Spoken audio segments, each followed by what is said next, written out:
Okay, we're going to get started with Chancellor Roberts. Good evening. Thank you all for being here. Appreciate your joining us. Welcome to the University of North Carolina at Chapel Hill. I think most people here would agree there is no more important home for college basketball than Chapel Hill, North Carolina. The heart of college basketball beats here. That's been true for at least 70 years, and we're going to keep it that way.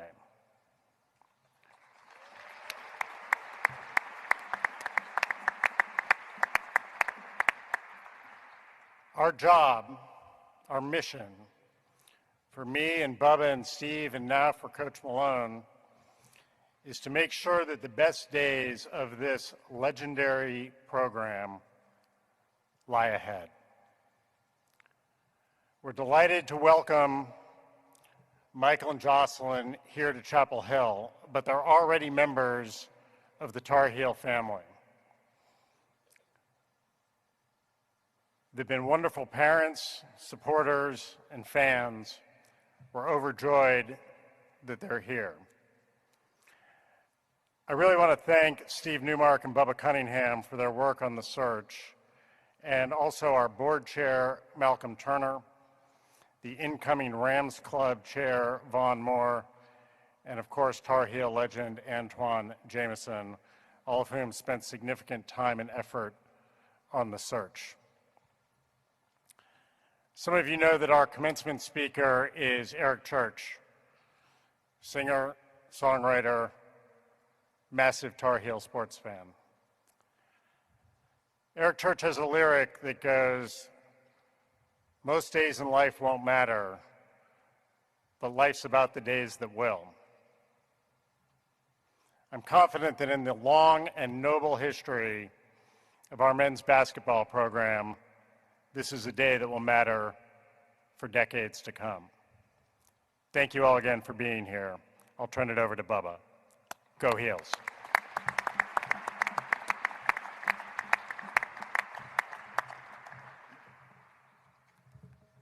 Thank you very much, Chancellor Roberts. Thank you all for being here. It is a great day to be a Tar Heel. I would like to thank an awful lot of people. So Chancellor has already mentioned the search committee that has been such a big part of the last couple of weeks in identifying incredible talent and landing a great coach for Carolina.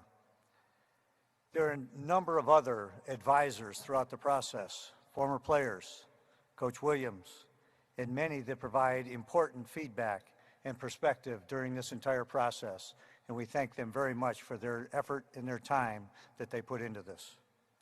I want to thank Chad Chatlos from Turnkey ZRG Partners and his assistants in the search process as well. And then I have a lot more thank yous of folks in the university that I want to go through them by name because they put this entire event together for us today. Our system office president, Peter Hans, has been instrumental in this process. Our board of trustees, as mentioned, led by Malcolm Turner, absolutely fabulous, plus the rest of the trustees have been very helpful in the process. Chancellor Roberts, thank you for entrusting this search to myself and to Steve.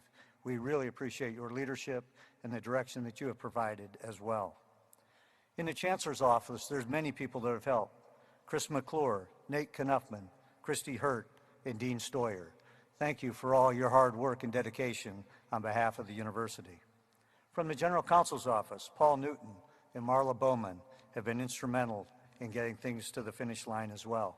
And to our athletic department staff, Sean May, Eric Hoots, Clint Gwaltney, Robbie Pickerel-Evans, Katie Berger, Dan Forsella, Steve Kirshner, and Ken Cleary. It took a lot of people, and it took a lot of alignment to get us to this outstanding moment, and I want to thank all of you for that incredible effort. When we began our search, we knew it had to be deliberate.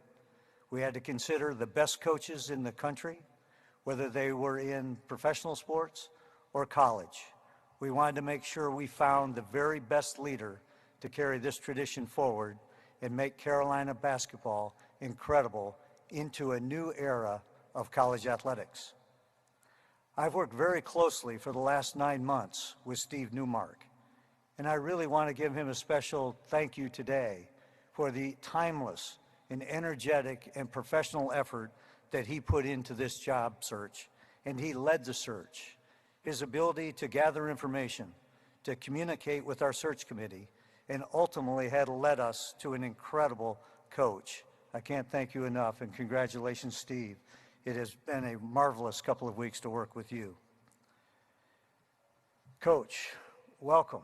We are so glad that you are here. Larry Brown is the only coach that has won a national championship and won an NBA championship. You have won an NBA championship already, and I've asked our staff to start moving those banners so that we can hang another. I don't want to put any pressure on you. No pressure, Bubba. No but pressure. They're starting to move them tomorrow.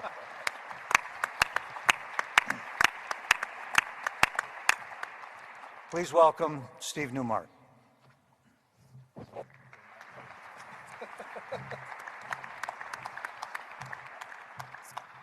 Thank you, Chancellor. Thank you, Bubba. So I have the easiest job here. I get to introduce the new leader of Carolina basketball, Coach Michael Malone. But before I hand the microphone to him, I thought maybe I would expand and elaborate a little bit on the search process and how we got here. Bubba alluded to the search committee that we convened, and when that process started, we knew that our mandate was to find the most elite basketball coach that would be the right fit for Carolina. So as you can imagine, we cast a fairly wide net, college, pros, there's a lot of elite coaches out there. And we started with a fairly long list, but even at that point, we had a select few that were at the top. And the way that we actually started the process is where we ended the process. So I had reached out to Coach Pat Sullivan and asked him for Michael Malone's number because we knew that they had a relationship, and obviously Coach Malone has spent a lot of time here in the last semester at practice and with his daughter. So I reached out to Coach Malone. We talked for about an hour, and what stood out right away is that he's a basketball encyclopedia. He went through almost every player on our current roster, their strengths, weaknesses. He also probably listed every UNC alum that had ever come from New York City pipeline, starting, I think, with Frank McGuire.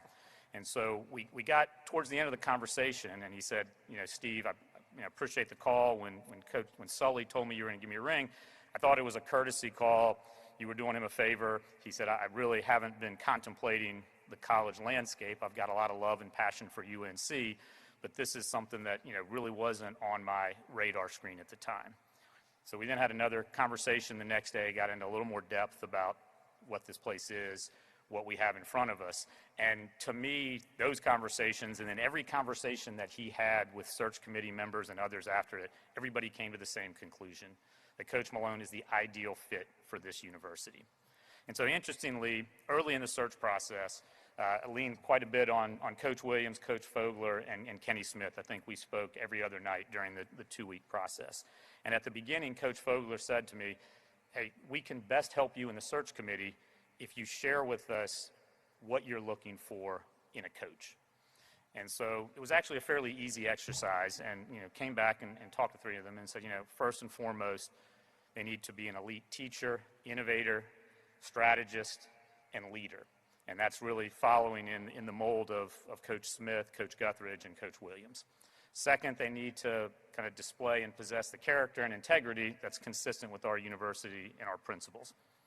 And then third, they need to believe in, not just acknowledge and recognize, they need to believe in the importance of the Carolina family and the Carolina tradition and what that means to the UNC community. And we talked about a quote that I'd read recently in a book by Thad Williamson, who's a Chapel Hill native, and he said something along the lines of, there are so many people in North Carolina, whether they played sports here, whether they actually attended this university, who believe that they have been positively and profoundly impacted by UNC basketball. And we wanted a coach that would embrace that and recognize that that was part of their mission. And for us, Coach Malone exemplifies every single one of those. He checked every single box. And so obviously we continued through the process, and we got towards the end, and thankfully Coach Malone and Jocelyn said this is where they wanted to be. And so we were absolutely convinced during that process that Coach Malone and his family are going to represent us with class and integrity. And as Bubba mentioned, I fully expect to see more banners hanging there and more jerseys hanging back there. So Coach Malone, thank you for kind of entrusting us and coming to join us, and I want to officially welcome you into the Tar Heel family. I appreciate it.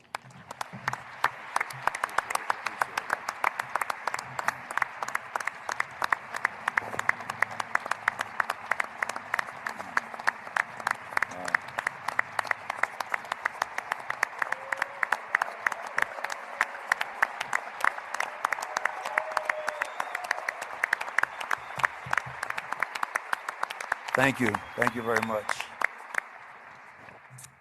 You know, I'd like to start off by thanking Chancellor Roberts, Bubba, no pressure, Bubba, I appreciate that, and Steve Newmark, obviously leading up this process to get here today, Malcolm Turner, Vaughn Moore, Antoine Jameson on the search committee. And as I told Antoine the other day, I had a chance to coach Antoine many years ago in Cleveland.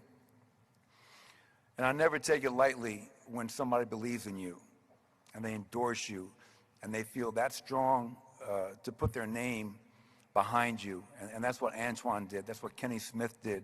That's what a lot of players that were here were able to do. So I want to thank those three members of the search committee for having the belief in me.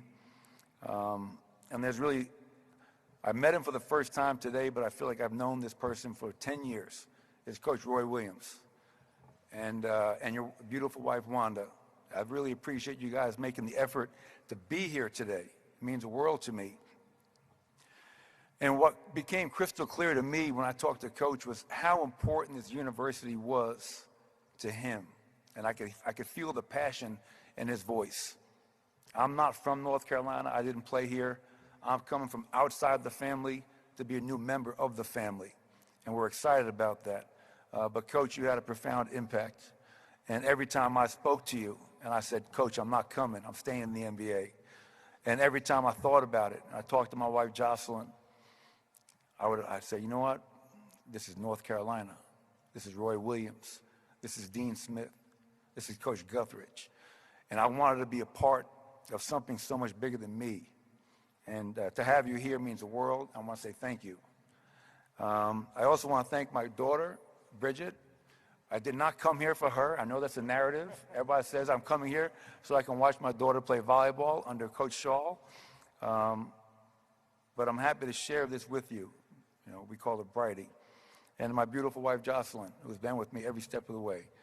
And when I said, I'm going to take the job, she said, well, let's go. And she's done that every step of the way, and I love you and I thank you. You guys always talk about it's a good day to be a Tar Heel. I think Bubba said it. For me, it's a great day to be a Tar Heel. Really thankful for this opportunity. I do not take it lightly. And people keep asking me, Coach, why would you leave a chance of coaching in the NBA again? You're an NBA coach. You won a championship in Denver in 2023. It wasn't an easy decision, but what I kept thinking about was I have a chance to be a part of something special, the history and tradition, to be a part of something much bigger than myself, as I said a few minutes ago. This was the only college job I'd ever consider. You know, if any other job, I wouldn't even answer the phone. And what Steve didn't tell you, if you want to know something about Steve Newmark, persistence defined. You know, that guy would not take no for an answer. I made a decision, I felt good about it, and Steve said, can we fly to your house on Easter Sunday? And we spent 5 hours together, along with Eric Hoots. Had a great meeting, and my dog didn't bite him, so we knew he was okay. And that night, we talked for a while, my wife and I, we made the decision to come here. So I do really appreciate that, Steve, for you allowing me to see what this opportunity means. And I appreciate all the players showing up over here. I met with them this afternoon for a little bit, and I told them my vision. I told them what I expect from them, our style of play, and what our culture is going to be.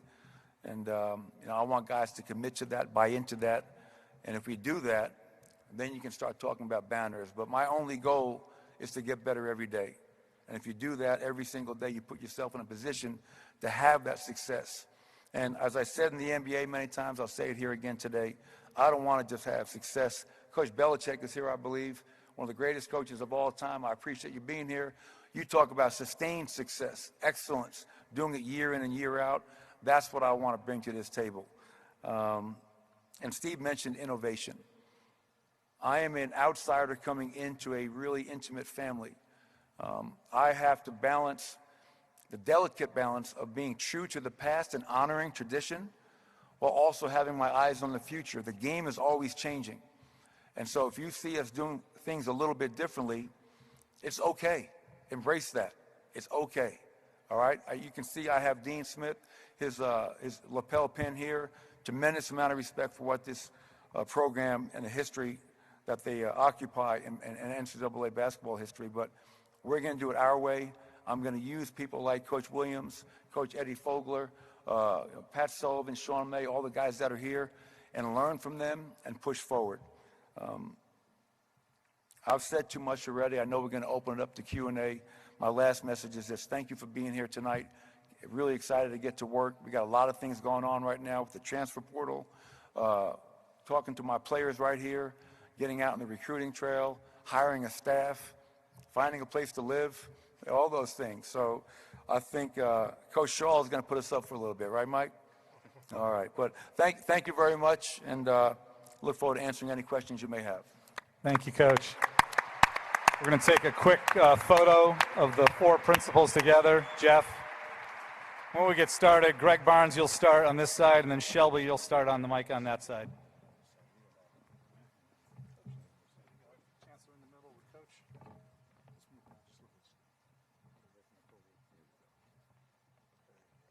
Jeff and Maggie.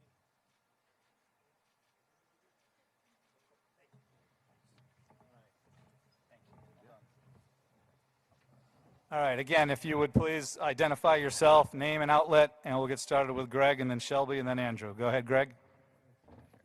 Michael, Greg Barnes with Inside Carolina. There's been a strong support already in the past 24 hours from the Carolina basketball family members. There's been a lot of references to the Carolina basketball family already in the press conference. Have you been able to get your hands kind of around the concept of the family and the value that it provides for this job? Yeah, I think so, and I appreciate the question. As I mentioned, going through this process, a guy like Antoine Jamison, Kenny Smith, who were calling me, endorsing me, believing in me. Yesterday, getting messages from guys like Harrison Barnes and Gerard Williams and Danny Green, players who obviously played here and who I had a chance to coach in the NBA. But I think this program and its connection to the past and the players that come back, Eric Cooch brought up to my office around 10 to 12 former players that did not have to be here today.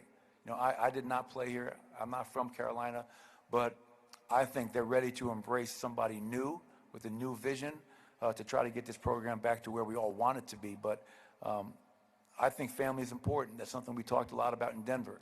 And I think even more important at the college landscape, because you're talking about young men coming into a program and having that family atmosphere. And that's something that you can talk about it, but it's really something that you have to feel and build every single day.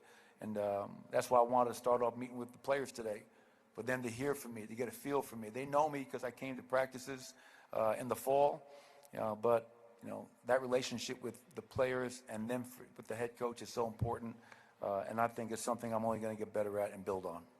Shelby and then Andrew and Noah right next to each other. Shelby. Shelby Swanson with the News and Observer. Just curious, obviously just got here, but the portal is ongoing, so curious to hear your thoughts on your vision and process moving forward with roster building in respects to going through the high school ranks, but then also building through the transfer portal. Yeah, obviously there's a lot to learn, and obviously I'm going to surround myself with people. I do know that Jim Tanner, Buzz Peterson, Sean May, a lot of these guys have been working tirelessly, with putting together all this information, and I felt bad today because they were waiting to meet, and I'd walk by their office, and they had me going from here, there, and everywhere. But we have some players on our roster that are currently in the portal. We're going to talk to them more about that in the coming days, and then we'll look to see what's available outside. And again, when I coached in college many years ago, this wasn't a thing, so I'm going to surround myself with the best people possible to help me get a better grasp on it so we can attack it. And as I hire my staff, I want to hire guys that have great contacts, not only in the country, but around the world, so we can continue to bring the best players here and help them develop so we can field the best team. Andrew, then Noah. Andrew Jones, Tar Heel 24/7. When you were at those practices back in the fall, did you ever kind of think, like, maybe I would like to coach these kids. I'd like to maybe be in college, do something a little bit different. And at the same time, what intrigues you about coaching a college player as opposed to a pro player? Yeah, for the first part, I can't say when I was here at the practices that I thought about, maybe I'd like to coach in the college again, but I had been fired last April. And for me, I realized, and what really resonated within me was being back in a gym, in a classroom setting. The best coaches in the world are teachers. And so to be around the staff and the players and watching them work hard to get ready for their season, meeting with the coaches, giving them some insights, asking questions, offering some insights and maybe some recommendations. But that's what really resonated, is that I love this game. I have a passion for the game of basketball. I have a passion for teaching the game of basketball, which I learned from my father. And obviously, one thing I did not mention earlier is that my father, who passed about 2 years ago, was a huge Carolina fan and a huge Dean Smith fan, and he passed that on to me. And I know he's looking down today, and he's very, very proud. And I wish he was here. And then I already forgot your second question, so remind me. What intrigues you about coaching college players? Yeah. So in the NBA, obviously, it's all about relationships. I don't care where you are, what sport, what level. It comes down to your ability to relate and have a meaningful relationship with those that are around you, coach, player. And in the NBA, you have that, but it's a little bit more of a business. You're getting older players, guys that are married, maybe have kids. I look over here to see all these players that showed up today. They're looking for more than that. They don't want me just to help them become a better basketball player. They want somebody that's going to mentor them and help them become the best young men that they possibly can be. And that's something that I do not take lightly, and I look forward to doing. We have some, young players coming into the program, and I want to be there for them. I want to help them develop in a full package, not just as a player because we want to win games, but I want that player to keep coming back because he knows that we had their best interests in heart in all factors of their life. Noah, then Rod. Michael, Noah Weiskopf with Tar Heel 24/7. Obviously, there's some pretty key differences in coaching in the NBA versus coaching in college. I'm curious what you think some of those are specifically, and building off a little of Andrew's question, what might be different in your eyes from coaching a young NBA player versus maybe coaching a college athlete? Well, I still don't understand why college basketball is the only level that plays 2 20-minute halves. So, I got to get my head around that. But I think at the end of the day, basketball is basketball, and players, not only do they want to be coached, but they also want to know that you care about them. We used to say in the NBA, players don't care how much you know until they know how much you care. And I believe that, and I buy into that. But once again, as I continue to build a staff and have great coaches around me that can not only help me, but also challenge me to become the best coach that I can be at this level. And, I have no doubt that's going to be a process that, I attack. And obviously, I think I have a really good job. I've done a good job of showing that I'm more than capable of coaching at any level. We had great success in Denver, and I have the utmost confidence that the same success is going to follow here to Carolina. In the second row, Rod, then Murph. Michael, Rod Baxley, Fayetteville Observer. You touched on the Carolina family a little bit there. Even before this process, what was a conversation or experience you had with the Carolina family that's kind of always stuck with you? Well, I mentioned earlier, the players that I have coached, and, I think Steve mentioned this. I coached Antoine Jamison and Danny Green in Cleveland for 26 games and 21 games. Think about that. I didn't coach him for 5-6 seasons.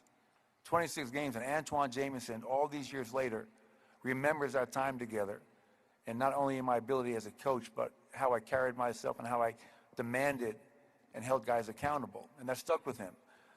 So I see Danny Green. I was working for ESPN this year, and we were together a few times, and just that connection. And then what I've always marveled at is for players to show up today to introduce themselves to a new coach they don't even know. Tyler Hansbrough grabbed me by the arm and said, "I'm so happy you're here. I know we're gonna play hard and we're gonna be tough." But that's not lost on me. That means the world to me, that these players, and I challenge the former players that were in my office. Yes, I know I'm not a guy that has been here before, but I want to do everything I can to make sure the former players are coming back, because they all said to me, it's not like it used to be. So one of my goals is not just on the court, wins and losses, but how can I even strengthen that family atmosphere and get guys coming back and help pay it forward, because you always want to pay it forward to the guys that are coming next after you. And I think we're going to have a great chance to do that. Staying here in the second row, Brian Murphy, then Brendan. Yeah, Brian Murphy, WRL. Chancellor and Steve, you talked about the heart Thank of... you, by the way. There's other people up here. Thank you. You're welcome, Coach. Lee, you talked about basketball, being the heartbeat of this place, and this place being the heartbeat of college basketball. And I wonder, when you went out and looked for coaches, if that was the same feeling you were getting from some of the people you talked to. We heard a lot about how blue bloods are dead in the era of NIL. I wondered what your experience was going out and trying to sell Carolina basketball to others. Yeah, I'll let Steve talk to this in more detail, but I think we were pretty gratified by the reaction we got. I think there was an awful lot of interest in the position, and a lot of people recognizing that this is, if not the best, one of the best jobs in all of basketball. Yeah, I think that's an accurate depiction. I mean, like I mentioned, Brian, we had a list of names, and Chad was leading the search for us from the outside, and the feedback that he would get us is he basically said, this is different than a lot of searches I've done because everybody I reach out to says they have interest and want to engage. And so it's also part of why, the process extended, but I think as I alluded to, Coach Malone was the first coach we called, the first coach we talked to, and we think we ended in the right place. But I do think that it was reaffirming to us the belief that UNC is a special, unique place, because we had a lot of coaches, NBA and college, say, I wouldn't look anywhere else, but this is different. Let's talk. Second row, Brendan, and then Spencer with the Masters shirt appropriate in the front row. Michael, Brendan Marks from The Athletic. Sorry, coming back to you. You mentioned one of the responsibilities you see in taking this position is moving the actual basketball into the future. Just curious, what would you say is your basketball philosophy? What are your priorities going to be? And what trends from your experiences in the NBA do you think are applicable at the college level today? Well, I mean, somebody asked me earlier, like when I look at players, what am I looking for? And, before you get into percentages and stats, I love guys that have a motor, that play hard, that you don't have to wind up and motivate. So I love self-motivated players that play hard. Toughness, you can't put a dollar sign on toughness. And then IQ. I mean, those are the things that jump out regardless of position, 1 through 5, what you shoot from the foul line, what you shoot from the three-point line. If you have a motor, you're tough, and you have an IQ, you have a chance to be a hell of a player. For me, when I think about the culture that we're going to create here, same culture we had in Cleveland, in Denver rather, because it doesn't matter NBA, college, you can have a strong culture, and that's going to start with being a work team, a team that outworks people, being self-motivated, and I want to surround myself with players that have that kind of a work ethic. I shouldn't have to go to practice and try to motivate you every day. Being a team that is completely selfless, get over yourself, check your ego at the door. We can accomplish a hell of a lot more as a team, we over me. And the last part is just being a team that trusts one another. Make the open pass, make the right play. And I also have to make sure I'm showing them that I trust my coaches and I trust them at times. So those are some of the things that, I believe in and we've had success in the past, and I'm going to take that here. I think if that's your culture, and culture is something that you have to work on every single day, I think as we put pieces together, we're going to have a chance to have success because we're going to be about the right things and work on those things every single day. Spencer here in the front, and then Michael Coe in the third row in the back. Michael, Spencer Haskell with Inside Carolina. I know that you've spoken on your relationship with Pat Sullivan at length. I was just kind of wondering if you could describe that and expand upon how you guys go back in your relationship. Yeah, he's a Jersey guy. I mean, like for better or for worse, he's a Jersey guy. Pat Sullivan is a guy that obviously played here, had a hell of a career. Got to know him in his time in the NBA, and then this past year, we came down here quite a bit to watch the volleyball team and our daughter play, and Pat, his wife Sarah, his daughter Liv, getting a chance to know them on a much more close relationship has been really meaningful, and he's gone out of his way to do anything he can to help our daughter. That's never lost on Jocelyn and myself. And, Sully's a guy I have tremendous respect for. And, we would also talk a lot this year about, he'd call me up with questions. Because I was watching, I have to say this, Hubert Davis let me in. This is bittersweet. Coach Davis, he sent me an amazing message yesterday. But he allowed me to come in and watch and be a part of this family, which does not happen very often, if ever. And, I would spend time with the coaches, and as I was rooting for them all year long, Sully and I would talk about, what are you seeing, Coach? What can we do better? What recommendations do you have? And I wish I could have been better help, but Sully's a great guy, a tremendous respect for him, and I'm happy to be able to call him a friend. Michael Coe on the edge there, and then we'll go back middle Caroline. Coach Michael Coe, WCHL, chapelboro.com. When you took some time away from the game over the past year, what did you learn about coaching, about the game itself, about yourself that you can bring into this job? You make it sound like I had a choice. I was fired. But, I used that time to my advantage, I tell you that. And the first thing I did was to reconnect with my family, to be a better husband, to be a better father. As a coach, as an NBA coach, you miss so many things. You're not able to enjoy and be a part of everything that you want to because you're following your career path. And so that was number one for me was, to be able to come down here. Even though our other daughter in Boulder, Colorado wasn't happy that we were in Chapel Hill every weekend, we loved it. And so to be able to do that and watch the volleyball team play NCAA volleyball at Wisconsin, that was a great treat for my family and I. Obviously, I've been working at ESPN. And obviously, I want to thank all the people at ESPN for the opportunity they gave me. It was tremendous. But those were things. And as I watched games, the game is always changing. How the game was played 5 years ago in the NBA, it's different today. And I touched on that earlier. You want to be ahead of that curve. You do not want to be playing catch up. And, so we'll use some of those things, obviously, as we get into our season. And if we have the right personnel to use some of those things, we'll definitely look to apply it. Caroline way back in the middle there, and then Michael, Chris Lee on the edge. Caroline Wills, the Greensboro News and Record. I'm just curious, what was that conversation like with your daughter when you told her that you were taking this job? What was her reaction? No, that's finally a good question. So this process went on for Steve maybe around 10 days. And she had called up. She goes, hey, I'm hearing that your name's being mentioned. Do you have any interest? And I said, I don't think so. And she was, you should do it. You should come. That'd be great. I just think she wanted, to be near her mother a little bit more. And then when it got serious, and I mean this part, sincerely, it's not easy being, my daughter. She was always known as, Coach Malone's daughter, Michael Malone's daughter. No, she's Bridget Malone.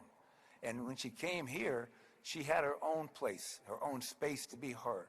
And, so proud of her because this is a tremendous basketball tradition we keep talking about. But what I should also mention, as we all know, it's a tremendous school. And that was one of the reasons she chose to come here, because she's a student athlete and the academics. And so she has crushed it since she's been here. And I asked her, I said, listen, I don't want to come in here and kind of crash your party. You have your thing going on right now. And I don't want this to be something that's going to take away from your spotlight. And then I also told her, I said, listen, you can't hang out Bob's late night. You got to make sure you're getting out of the bars and handling yourself appropriately. And that's from me and Coach Shaw. Yeah. So, we have to make sure that you're living in a fishbowl. But the best part about it, to answer your question finally, is my daughter Bridget, she said, Dad, I want you to come. So I did. Chris Lee over here on the aisle, and then RL on the front.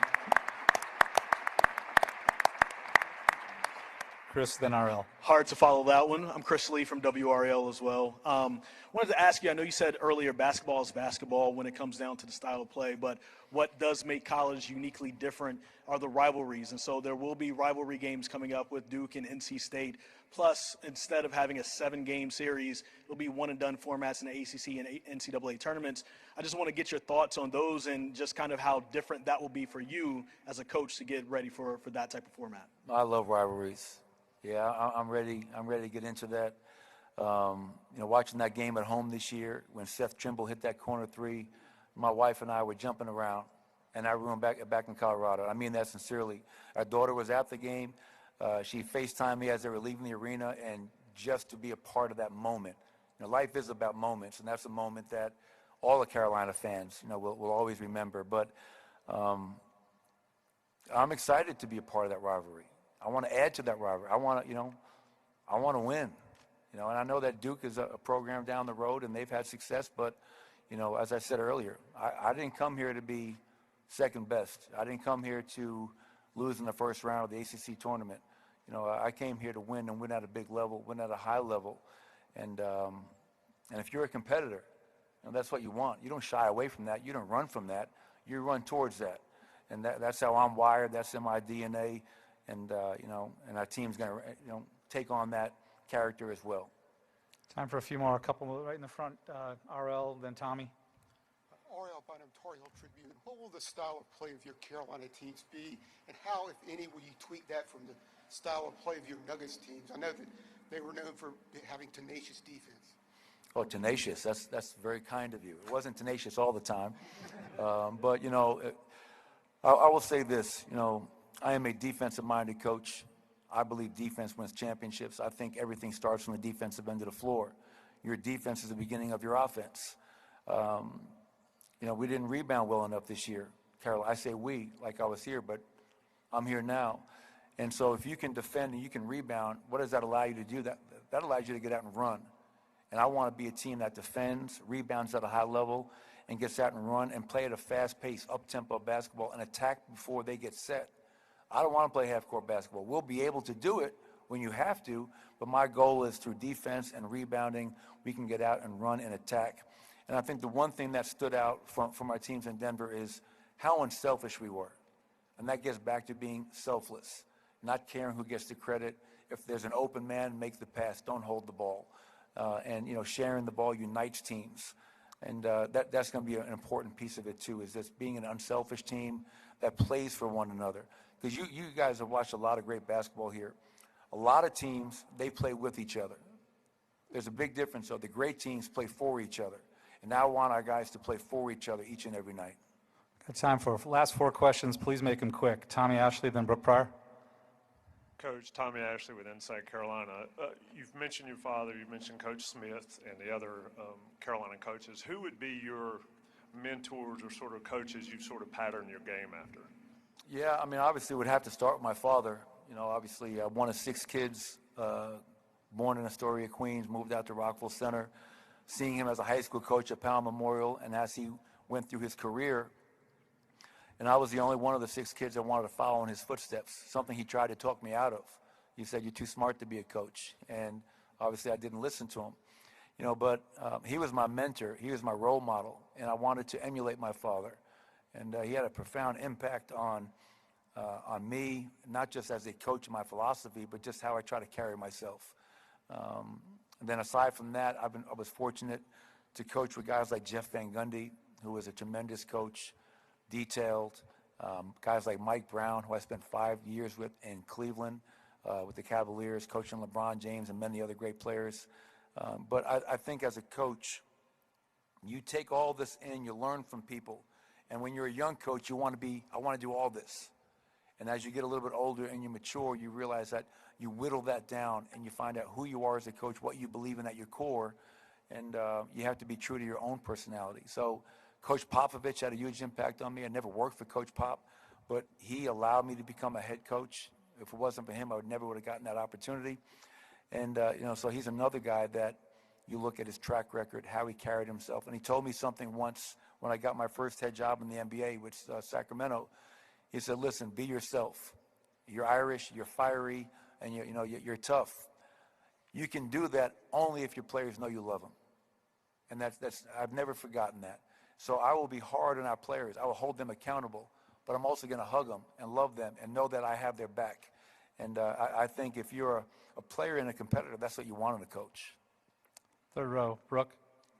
Brooke Pryor, ESPN. Michael, you mentioned it being bittersweet, taking over for Hubert Davis and the message that you got from him. Just how did your relationship develop last year, and what are some things that he taught you about UNC basketball that you didn't know before? Well, I got to know him, to be very honest, through Pat Sullivan and him kind of opening the door. And I had reached out to Sully saying, "Listen, I don't have a job right now. I'm going to be in Chapel Hill quite a bit. I would love to be able to come over to practice and just watch you guys work with your players, practice." And, Sully went to Hubert. And the funny story is the first practice I came in this gym, the manager walked me in and he sat me upstairs, which is where everybody sits. And Hubert looked up and started yelling at the manager. He said, no, down here. And I didn't think anything of it. Then after practice, Sully grabbed me. He said, hey, that's really special. Like, no one is allowed to sit down here. So for Coach Davis to want to allow me to be down there and feel a part of it, to have him invite me to speak to the team after practice meant the world to me, because I know that wasn't something that happened to a guy that is a quote-unquote outsider. And what I loved about when I watched Hubert, and I sent him this message after he got fired, he was so, as Coach Williams would say, daggone passionate about North Carolina. And I respect that. Here's a guy that was putting everything into this program, into these players. And there was one practice where he didn't like how his team was practicing. He kicked the can over and he apologized to me. Coach Malone won a championship. He's got to watch this. And he's a special person. Unfortunately, in this business, as coaches, this is part of it. You don't get a chance to see it through all the time. And, I look forward to reaching out to Hubert and connecting with him. But, what he taught me was, treat this place with respect in regards to all those that came before you. And Hubert lived that every single day. Last two. Johnny Johnson. Raise your hand, Johnny, so they can get you the mic. Last two. Johnny, then Murph. Coach Malone, John Johnson, WXII. You talked about your family. You introduced and mentioned your family, talked about the Carolina family, but I wanted to get what your thoughts were on what the Carolina family means to you as you take this job. Well, that's a work in progress. Obviously this is all brand new. I got on a plane at 7 a.m. this morning, arrived here around 12, and I've been bouncing around all over the place. And but what I love is that there's, I believe, is it 28 teams, Bubba?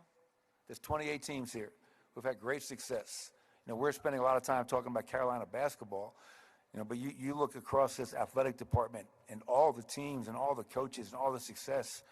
I can't wait to have a chance to interact with some of these other coaches, learn from them, talk with them, meet them, get to know them, because as I told, I think, Vaughn Moore and Malcolm Turner the other day, I'm coming here to be a partner.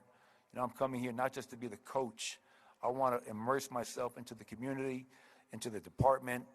I know Coach Shaw, obviously, and his family very well from our time with our daughter being on their team, but this is an unbelievable athletic department, and the basketball team is obviously a big part of that, but I have tremendous respect for everybody that's here, and I can't wait to get to know all of them. Last one, Murph, and I apologize if I couldn't get to everybody, but last one, Murph. Michael, you talked about Steve flying out on Easter Sunday. I wonder what he talked to you about. How did he convince you that, it certainly sounds like you would have had opportunities in the NBA. How did he convince you that Carolina was the place you needed to take this job? And obviously, how did you guys come to terms on a contract? Well, full disclosure, every time I said no, I was regretting that. I was like, I think I'm making a mistake.